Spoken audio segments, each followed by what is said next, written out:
contenta de compartir con ustedes la palabra en esta tarde y extraño poder ver las caras delante mío, compartir la calidez. Pero bueno, el Señor permite que a pesar de esto podamos compartir la palabra. Y el título de la palabra de hoy le he puesto La Palabra. Y el Señor nos ha advertido. Y en la palabra lo encontramos en 1 4:1. Algo que nosotros debemos saber discernir. En esta época que aparecen tantos falsos profetas, las personas que no predican la palabra de verdad, con fábulas y filosofías, y que niegan la muerte de Cristo en la cruz como medio de salvación, la obra de Cristo en la creación y en la redención. Debemos recordar la palabra que a través de todos los tiempos el Señor ha dejado para que nosotros podamos ser guiados.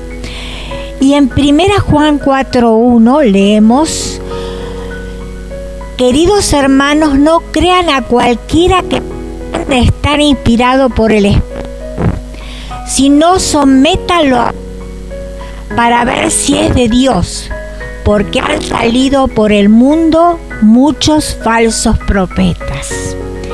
La mejor prueba de que un profeta es verdadero es que está diciendo lo que la palabra de Dios dice y no inventos propios, y vive la palabra que enseña.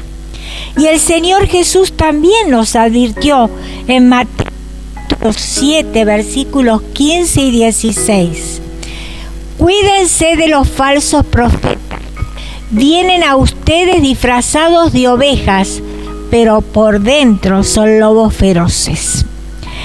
Y para pensar en la palabra a través de los tiempos que el Señor nos dejó, vamos a ir al libro de Hebreos capítulo 1.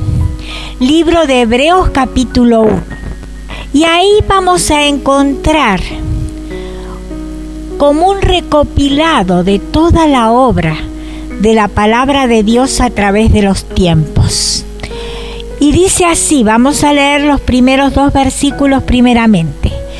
Dios, que muchas veces y de varias maneras nos habló a nuestros antepasados en otras épocas por medio de los profetas, en estos días finales nos ha hablado por medio de su Hijo.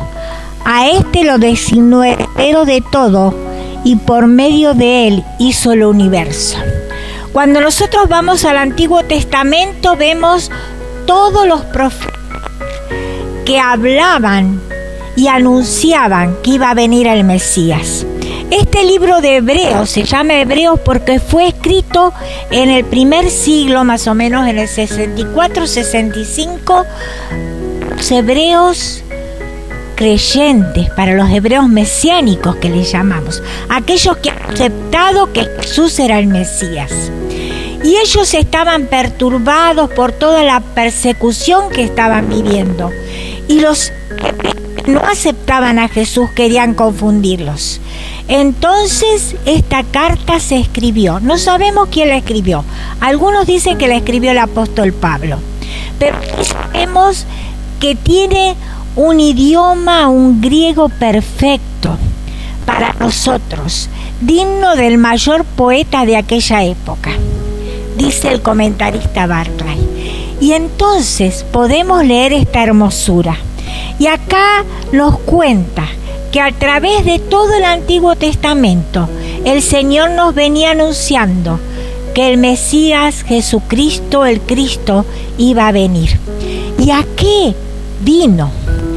Él nos ha hablado la máxima revelación que dio a través de los tiempos, es su Hijo Jesucristo.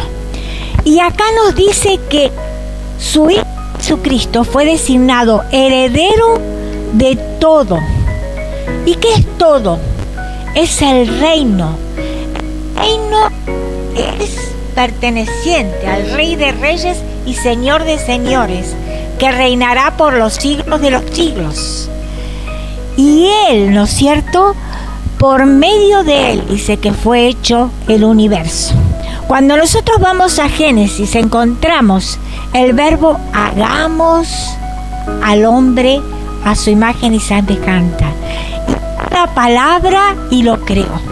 Y ahí estaba Jesús, creando los cielos, la tierra, el mar y todo lo que en él hay. Ahora, fíjense una cosa. En Pedro capítulo 1, versículo 19, encontramos una afirmación muy importante que la palabra del Señor nos dice. Este nos ha confirmado la palabra de los profetas, a la cual ustedes hacen bien en prestar atención, como una lámpara que brilla en lugar oscuro, hasta que despunte el día y salga el lucero de la mañana. Y el versículo 20 dice: ante todo, tengan muy presente que ninguna profecía de la Escritura surge de la interpretación particular de nadie. Y el 21, ¿qué nos dice? Porque la profecía no ha tenido su origen en la voluntad humana, sino que los profetas hablaron de parte de Dios, impulsados por el Espíritu Santo. La palabra profética más segura, revelada en su máximo esplendor en Cristo Jesús, no por voluntad de hombre ni por voluntad de varón, sino de Dios. Y saben una cosa, palabra, logos, es acción. La palabra de Dios es acción. Por eso Dios mandó a su Hijo al mundo encarnado y lo llamó el que habitó entre nosotros, la palabra cumplida que habitó entre nosotros. Y vimos su gloria, gloria como el unigénito del Padre, lleno de gracia y de verdad, dice su palabra. Y sigamos en el versículo 3 de Hebreos, para seguir viendo la acción de Dios a través de su palabra. Porque el resplandor de la gloria de Dios, la fiel imagen de lo que Él es, y el que sostiene todas las cosas con su palabra poderosa, después de llevar a cabo la purificación de los pecados, se sentó a la derecha de la majestad de las alturas. ¿Dónde está el Señor ahora? Resucitó y está a la diestra del Padre, intercediendo por nosotros. Puede haber cumplido la voluntad de su Padre de derramar su sangre por los pecados. Él se fue a sentar a la diestra del Padre. Y Él está ahí, esperando el tiempo que ha de volver para reinar y establecer su reino eterno. Él no fue creado. Él no fue creado. Sigamos leyendo. ¿Qué dice Hebreos? Así llegó a ser superior a los ángeles en la misma medida en que el nombre que ha heredado supera en excelencia de ellos. Los ángeles de Dios fueron creados. Son criaturas creadas por Dios para servicio, para ayudar en el servicio ¿a quiénes? A nosotros. Los ángeles Dios los ha creado para que nos ayuden a nosotros. Pero ellos no tienen la capacidad, el carácter, ni la persona divina y eterna de Dios. Ellos tuvieron un principio. Jesús, el Hijo de Dios, el Rey eterno, no tuvo principio, porque es Dios encarnado. Y Él, ¿no es cierto?, usa a los ángeles para el servicio de sus hijos. Y dice que ellos, ¿no es cierto?, son superiores al hombre. Dice que el hombre fue creado poco menor que los ángeles y lo coronaste de gloria y de honra. Nosotros hemos sido creados poco menor que los ángeles, a imagen y semejanza del Señor. Y sigamos leyendo que dice la palabra. Porque ¿a cuál de los ángeles dijo Dios: tú eres mi hijo, hoy mismo te he engendrado, yo seré padre y él será mi hijo? Él fue engendrado no por voluntad de hombre ni por voluntad de varón, vuelvo a repetir. Él vino al mundo y nació de mujer como el Hijo de Dios y vivió acá en el mundo para mostrarnos la palabra viva encarnada en él, para que nosotros pudiéramos recibir la salvación eterna. Sigamos con el versículo 6. Además, al introducir a su primogénito en el mundo, Dios dice que lo adoren todos los ángeles de Dios. Los ángeles son adoradores de su Hijo. Él es servido por los ángeles y los ángeles le alaban y le adoran. Y nosotros también debemos alabarle y adorarle como el Rey de Reyes y Señor de Señores. El versículo 7 nos dice: en cuanto a los ángeles, dice, Él hace a sus ángeles viento y a sus servidores llamas de fuego. Los ángeles se trasladan como el viento, con esa fuerza del viento y como los relámpagos de las tormentas. Por eso dice llamas de fuego. Pero ellos no pueden estar como Dios en todos los lugares al mismo tiempo. Ellos son enviados de un lugar a otro para servir, pero no pueden estar en más de un lugar al mismo tiempo. Es hermoso pensar que la persona de Cristo, nosotros vemos el carácter de Dios, la magnificencia de Dios, la gloria de Dios reflejada en la persona de Cristo, y que Él vino y la mostró viviendo como nosotros aquí en el mundo. Veamos el otro versículo 8. Pero con respecto al Hijo dice: tu trono, oh Dios, permanece por los siglos de los siglos, y la justicia es el bastón de mando de tu gobierno. El mismo Dios dice de Jesús: tu trono, oh Dios, el trono del gran Rey va a permanecer por los siglos de los siglos, y vamos a vivir bajo su reinado por la eternidad. Aquellos que hemos aceptado que Él vino a morir por nosotros en la cruz. Y fíjense lo que dice: Él tiene el bastón de mando, ese bastón que saben llevar los reyes, y dice que es de justicia. Dios es un Dios de justicia, y a veces nos engañamos a nosotros mismos, porque Dios es amor. Sí, es amor, por eso murió por nosotros en la cruz, pero es un Dios de justicia, y Él nos da el tiempo para que nosotros podamos escuchar la palabra viva y eficaz, penetrante en nuestros corazones, y poder escuchar su voluntad y vivirla. El Señor quiere vivir la palabra en nuestras propias vidas. Quiere ver reflejada su palabra en nuestras propias vidas. Para eso Él nos dejó la palabra y vino a vivir acá la palabra. Vamos a leer el otro versículo siguiente, el versículo 9. Has amado la justicia y odiado la maldad. Por eso Dios, tu Dios, te ha ungido con aceite de alegría, exaltándote por encima de tus compañeros. Acá aclara más el concepto. Dios ama la justicia, ama la verdad, ama la obediencia, ama la rectitud. Su Hijo tiene el mismo carácter, Jesucristo. Pero, ¿qué dice? No le gusta el pecado y la maldad. Dios odia el pecado.